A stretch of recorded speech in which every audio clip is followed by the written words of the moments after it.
മിശിഹായിൽ പ്രിയപ്പെട്ടവരെ, ഇന്നത്തെ സുവിശേഷം ദ ഗ്രേറ്റ് കമ്മീഷനിങ് ആണ്. ഈശോ തൻ്റെ അപ്പസ്തോലന്മാരെ അധികാരം കൊടുത്ത് ലോകത്തിൻ്റെ അതിരുകളോളം സുവിശേഷം അറിയിക്കാനായിട്ട് പറഞ്ഞയക്കുന്നു. ഈ കൽപ്പനയനുസരിച്ചാണ് നിങ്ങൾ പേരൻസ് കുട്ടികളെ മാമോദീസ മുക്കുന്നത്. Go therefore and make disciples of all nations, baptizing them in the name of the Father and of the Son and of the Holy Spirit. പിതാവിൻ്റെയും പുത്രൻ്റെയും പരിശുദ്ധാത്മാവിൻ്റെയും നാമത്തിൽ നമ്മുടെ മക്കളെ മാമോദീസ മുക്കുന്നത് ഈശോയുടെ ഈ ഗ്രേറ്റ് കമാൻഡ് നമ്മൾ അനുസരിക്കുന്നതുകൊണ്ടാണ്. രണ്ടാമത്തെ കാര്യം, teaching them to observe all that I have commanded U.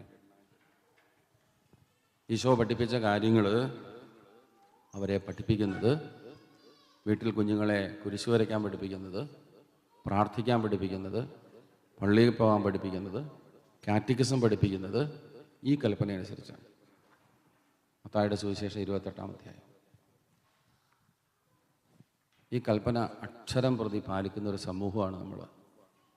ഒരു കാര്യത്തിലൊഴികെ, അത് നമ്മുടെ കമ്മ്യൂണിറ്റിക്ക് പുറത്തേക്ക് സുവിശേഷം അറിയിക്കാനുള്ള ഇൻവിറ്റേഷൻ നമുക്ക് ചെയ്യാൻ പറ്റുന്നില്ല എന്നുള്ളതാണ്. ഞാൻ നോക്കുമായിരുന്നു, ഓസ്ട്രേലിയയിലെ റീസെൻറ്റ് സ്റ്റാറ്റിസ്റ്റിക്സ് അനുസരിച്ച് 38.7% ഓഫ് ആളുകൾ they claim themselves to be non-religious. അപ്പോൾ നമ്മുടെ കൂടെ ജോലി ചെയ്യുന്ന ആളുകൾ, നമ്മുടെ കൂടെ പഠിക്കുന്ന ആളുകൾ, 100 പേരുള്ളൊരു ക്ലാസ്സിൽ 38 പേര് വിശ്വാസം ഇല്ലാതെ ജീവിക്കുന്ന ആളുകളാണ്. അപ്പോൾ നമുക്ക് ഈശോയുടെ ഈ കൽപ്പനയെ വളരെ ഫലപ്രദമായിട്ട് നമ്മൾ ജീവിക്കുന്ന ഈ സൊസൈറ്റിയിലേക്ക് എത്തിക്കാനുള്ള കടമയുണ്ട്, അതിനുള്ള സാധ്യതയുണ്ട്. നമ്മളത് ചെയ്യണം. നമ്മൾ മിഷനറി ആയിട്ടിരിക്കുന്നില്ലെങ്കിൽ നമുക്ക് ക്രിസ്ത്യനാകാൻ പറ്റുകയില്ല. നമ്മൾ സുവിശേഷം കൊടുക്കുന്നില്ലെങ്കിൽ നമുക്ക് നമ്മുടെ ഉള്ളിൽ ഈശോ ഉണ്ടായിരിക്കുകയില്ല. ഏതാനും വർഷങ്ങൾക്ക് മുമ്പ്, കുറേ വർഷങ്ങളായി, ഞാൻ കേരളത്തിലെ ഒരു ജില്ലയിലെ അബോറിജിനൽസിൻ്റെ കൂടെ 6 മാസം ജോലി ചെയ്തു. ഞങ്ങളുടെ ട്രെയിനിങ്ങിൻ്റെ പാർട്ടായിട്ടാണ്. നമ്മളിവിടെ ആദിവാസികളെന്നാണ് പറയുന്നത്, ഇപ്പം അങ്ങനെ പറയാൻ പാടില്ലെന്ന്. അവിടെ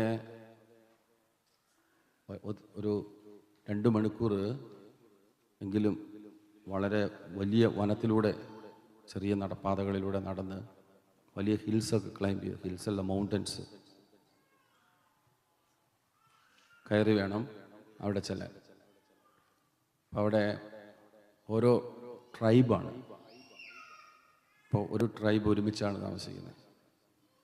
അങ്ങനെ ഞങ്ങൾ 3 തരത്തിലുള്ള ട്രൈബുകൾ ഉള്ള 3 ഡീപ്പ് ഫോറസ്റ്റിൽ താമസിക്കുന്ന ആളുകളുടെ അടുത്ത് പോകുമായിരുന്നു.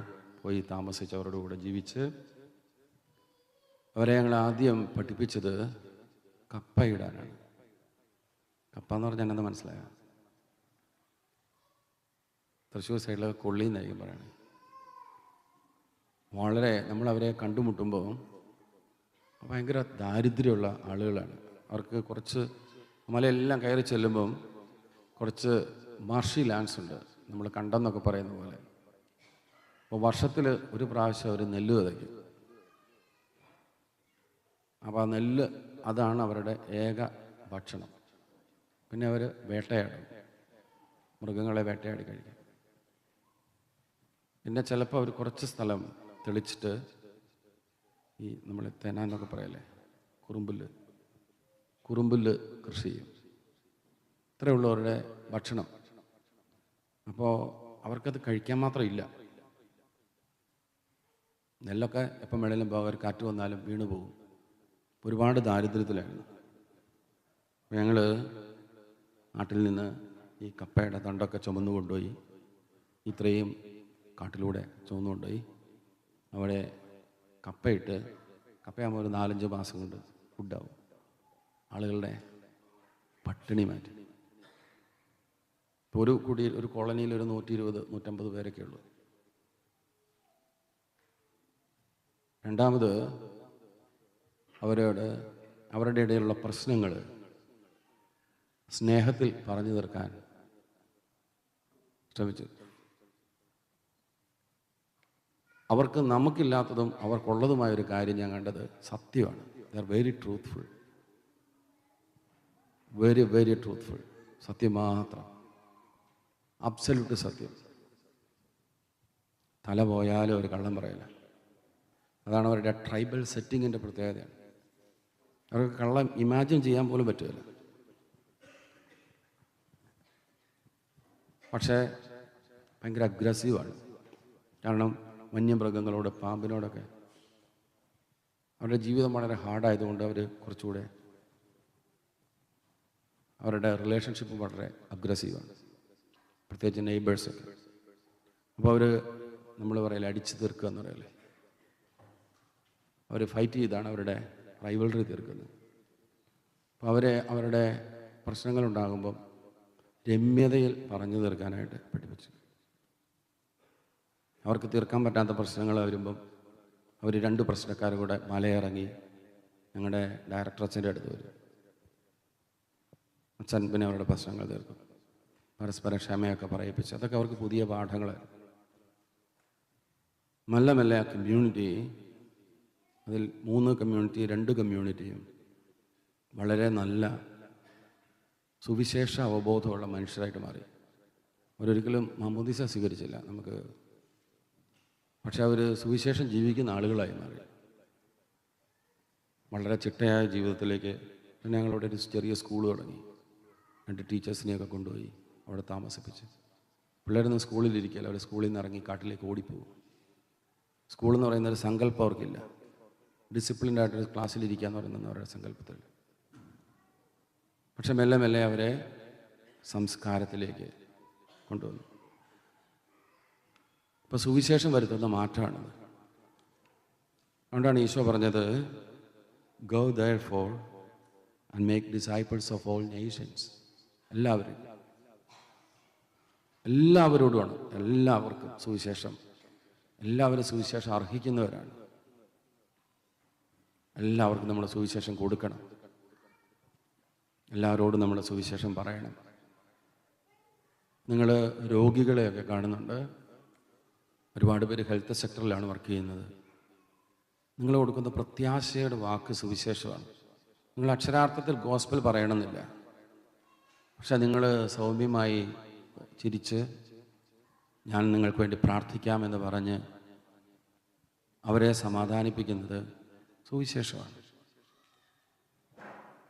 ജോലി സ്ഥലത്ത് ഒരാൾ ഒറ്റയ്ക്കാക്കപ്പെടുന്നത്, കോർണർ ചെയ്യപ്പെടുന്നത് കാണുമ്പോൾ അയാളുടെ കൂടെ പോയി നിന്ന് സാരമില്ല എന്ന് പറയുന്നത് സുവിശേഷമാണ്.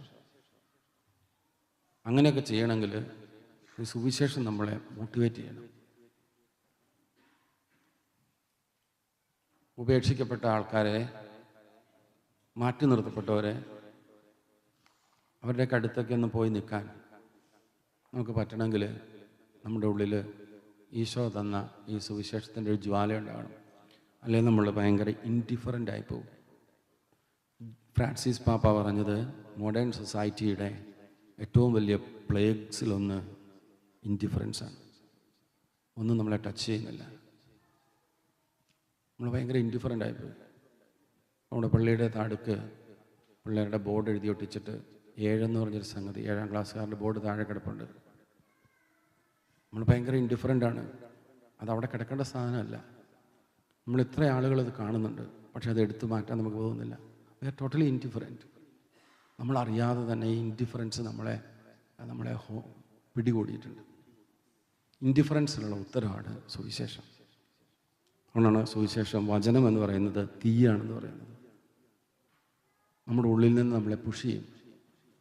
വിഷമിക്കുന്ന ഒരാളിലേക്ക് ചെല്ലാൻ, രോഗിയെ വിസിറ്റ് ചെയ്യാൻ, സങ്കടപ്പെട്ടിരിക്കുന്ന ഒരാളെ സമാധാനിപ്പിക്കാൻ. അപ്പോൾ ആ ഒരു സുവിശേഷത്തിൻ്റെ ബലം നമുക്കെല്ലാവർക്കും ഉണ്ടാകാനായിട്ട് നമുക്ക് പ്രാർത്ഥിക്കാം. നമ്മൾ കടന്നു ചെല്ലുന്ന എല്ലാ ഇടങ്ങളിലും കണ്ടുമുട്ടുന്ന വ്യക്തികൾക്കെല്ലാം സുവിശേഷത്തിൻ്റെ ആനന്ദം നമുക്ക് കൊടുക്കാനായിട്ട് പരിശ്രമിക്കാം. ദൈവം നമ്മെ അനുഗ്രഹിക്കട്ടെ. പിതാവിൻ്റെയും പുത്രൻ്റെയും പരിശുദ്ധാത്മാവിൻ്റെയും നാമത്തിൽ ആമേൻ.